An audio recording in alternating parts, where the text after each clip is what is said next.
What's going on, guys? It's Fuzzy. Welcome back to yet another Major League Baseball recap video. And the first thing I want to say is my favorite time of the year is winter. My favorite thing in this entire world is baseball. So when you combine the two and you talk about baseball in winter during the winter meetings, you would think that I would be absolutely ecstatic to talk about it. Not really. Actually, maybe I'm nitpicking. I hate the winter meetings. But before we start talking about the 2018 winter meetings, what I want to do is I quickly want to go over last year's winter meetings and see if there was any big deals, because usually all of these little meetings, I mean, it's reporters throwing stuff out there. Bryce Harper's going here, Manny Machado's going here, Corey Kluber's going to get traded here, and it usually never happens. It's always the little guys that get signed, or it's always the small little additions and trades. It's never the big name splashes, and it's just, honestly, I think it's a lot of clickbait, and to me, it's kind of annoying. We'll talk about it in just a second, but for example, the biggest story going around right now is Noah Syndergaard is apparently going to the Yankees. JT Realmuto, well, again, there's just a lot to talk about,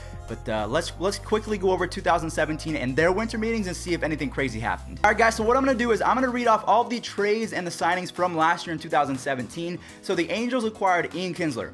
That didn't work out for them. He was traded to the Red Sox. He helped out the Red Sox more than he did the team that he signed for. The Athletics, they signed Stephen Piscotty. He was big, so that was a good trade. I will give them that. Adrian is also the Braves.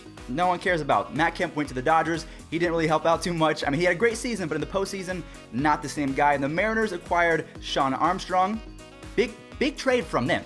Awesome. That was really helpful. The Padres, Chase Headley, the Pirates acquired Nick Birdie. I mean, Matt Moore, Joey Wendell was almost the rookie of the year, so obviously the Rays won that trade. The Royals got Brad Keller. The Yankees got Giancarlo Stanton. So that was a big time trade. I don't know if I necessarily count it because it was pretty much after the winter meetings. And then in exchange, the Marlins got Starlin Castro. Now, in terms of the signings, the Angels got Zach Cozart. Didn't make a difference. I mean, they're good trades, don't get me wrong, but I mean, stop me if you see something that actually made a difference. Michael Pineda to the Twins.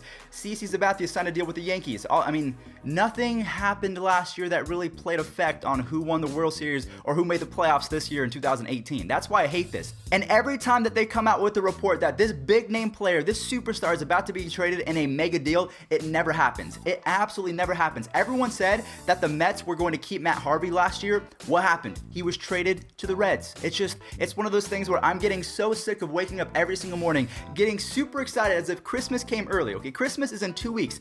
I mean, I'm thinking Noah Syndergaard is going to the Yankees. I can make a really cool video. JT Realmuto is going to the Mets. But of course, honestly, I'm almost annoyed to the point where I would say I would put my bank account on saying that none of these trades, the ones that we're about to talk about, are actually going to happen. So the first report that we have to address is the fact that the New York Yankees do not want Bryce Harper. In my opinion, I'm not sure why. Maybe you guys need starting pitching more than a really good outfielder, because Brian Cashman, your GM, has stated that there's too many outfielders in New York. Yeah, if you think Aaron Hicks, who's a really good outfielder, is better than Bryce Harper, more power to you. Or Brett Gardner, Clint Frazier, Jacoby Ellsbury has been listed as someone that they're going to keep and hopefully use. Are you serious? Now, guys, I might seem a little bit more on edge today, and honestly, I am, because I don't get me wrong. Clickbait is important.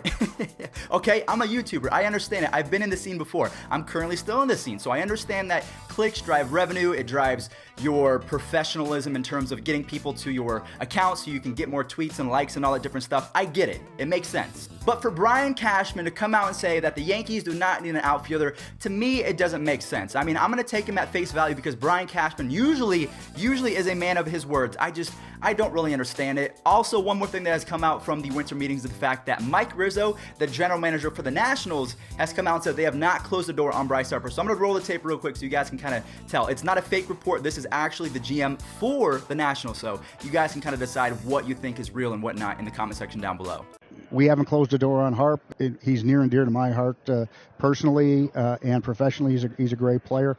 But you have to be prepared for if you know, these guys work so hard and earn the right to be free agents. So on one hand, you have Brian Cashman, the GM for the Yankees, saying they don't want Bryce Harper. On the other hand, you have the Nationals GM saying that they do want Bryce Harper. So it's just one of those things where it's like, it's two conflicting stories. I'm not sure if either of them are going to happen. I would say the Yankees would be a perfect fit for Bryce Harper. I would say that if he stayed with the Nationals, it'd be good. But all of these reports make me crazy. Now, one more little tidbit for the Yankees is the fact that they are still considering Manny Machado. But the caveat to that, the one little asterisk, is they're also wanting to keep Didi Gregorius for the long haul. So where would Didi play? Why would they consider Manny Machado for a position that they already have, and then not consider Bryce Harper for something that they not?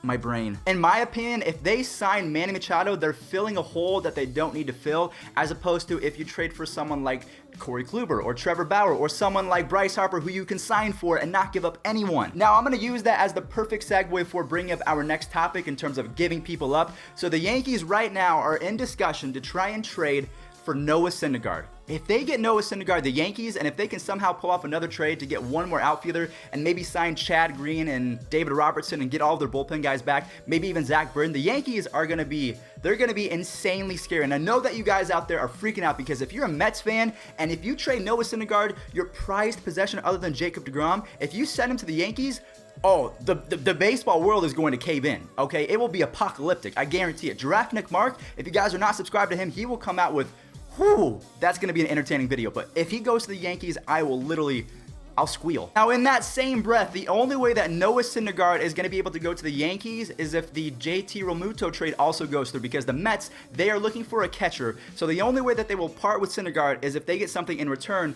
So it's going to be a three-team trade to try and get Syndergaard to the Yankees, Realmuto to the Mets for a catcher. But it's just, I'm not sure who the pieces would be. It's a chess game at this point. Again, one of the reasons why I hate winter meetings is because they throw out huge names and they don't give any other context. It's just big names, here it is, trades, signings, none of it happens. One more quick little note about this Noah Syndergaard JT Realmuto trade is the fact that Brian Cashman, there's a lot of Brian Cashman little tidbits out there, is the fact that he wants to keep Gary Sanchez both as a DH and a catcher. Not sure why you would want to keep Gary Sanchez at catcher unless he's really developed this year. If he goes out and works with someone and trains and gets to the point where he can, actually block a baseball, that might work out. But I feel like JT Realmuto is the better overall catcher. So honestly, in my opinion, is if you traded Gary Sanchez for JT Realmuto as a Yankees fan, I'd be okay with that. So let me just take a step back right now because I am getting super heated again, guys.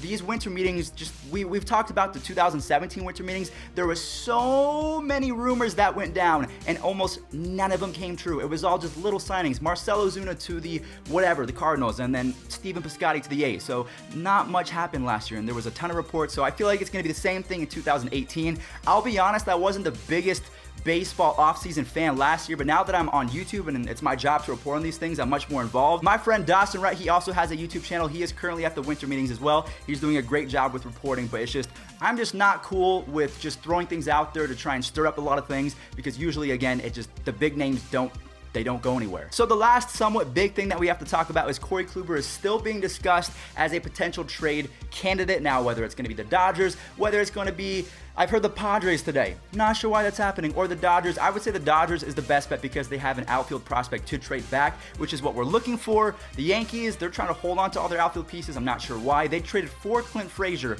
so I'm not sure if they would part with him that quick, because I would love to have Clint Frazier back. I think he's pretty good. He's pretty exciting. He's got a lot of pop in his bat and he can steal you 20 bags. So I'm not sure where Corey Kluber is going to go, or even if it's going to be Corey Kluber. It could be Trevor Bauer.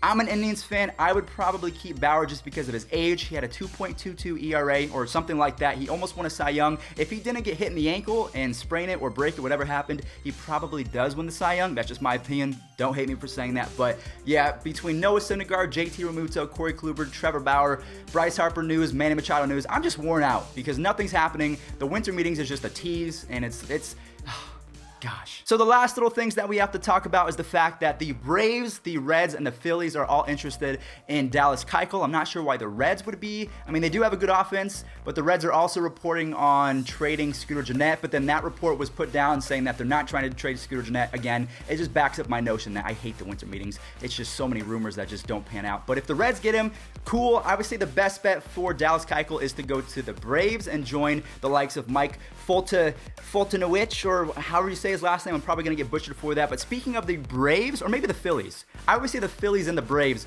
would be the best bet for Dallas Keuchel. Yeah, if Keuchel goes to the Phillies and joins Aaron Nola, that's a pretty good 1-2 punch. But speaking of the Braves, apparently they are shopping Ender Inciarte, who is a Gold Glove outfielder. He could probably get you about 160 to 170 hits for the next couple of years. He's pretty good. He could still use some bags as well. And also their pitcher, Mike Folty. I'm just going to say Mike Folty because if I butcher that one more time, I'm going to be upset. He was an all-star last year. Not sure why you would want to trade him considering you guys were pretty good and you just signed Josh Donaldson, so you're not in rebuild mode. So It doesn't really make sense to me.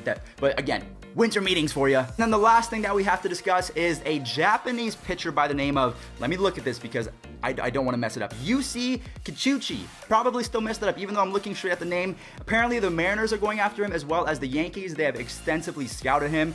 He had a 2.81 ERA in Japan, I think a 74 and 48 record. He is 27 years old, so he is up there. He's almost like the second coming of Masahiro Tanaka, so obviously that worked out a little bit. I mean, he's had ups and downs for the Yankees, but it's worked out for them. I would say that worked in their favor. So if he goes to the Yankees, I would say good on them, but if he doesn't, the Mariners, they're in rebuild mode. They could use him. And then last but not least, since we've talked about the winter meetings and all the stuff that happened, the last two little signings that have been of importance is Billy Hamilton just signed with the Royals, I think for about $5.25 million with some incentives, and then also Jonathan Scope signed for the Twins, which is not fun. Anytime someone really good goes to the same division as the Indians, I'm not happy about it. But you know what? Jonathan Scope is young. He has a high ceiling. He didn't have the best year last year with the Brewers, especially after he got traded.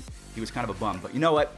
He's young. He can come back. So guys, let me know in the comment section down below, what is your opinion on the winter meetings? Do you think it's a tease? Do you think it's just to get hype around baseball? If that's the case, I'm completely fine with it. But in my opinion, I feel like none of the big trades and the big names are actually moved or anything like that. So in my opinion, I'm not a huge fan. But guys, thank you all so much for watching. If you did enjoy, make sure that you slap a like on this one, subscribe for more baseball content. We're getting close to 60,000 subs.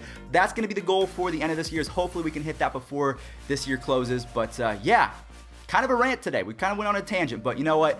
I'm passionate about this stuff, so I'm going to give you guys the raw details. So thank you all so much for watching. Catch you guys in the next one. Peace out.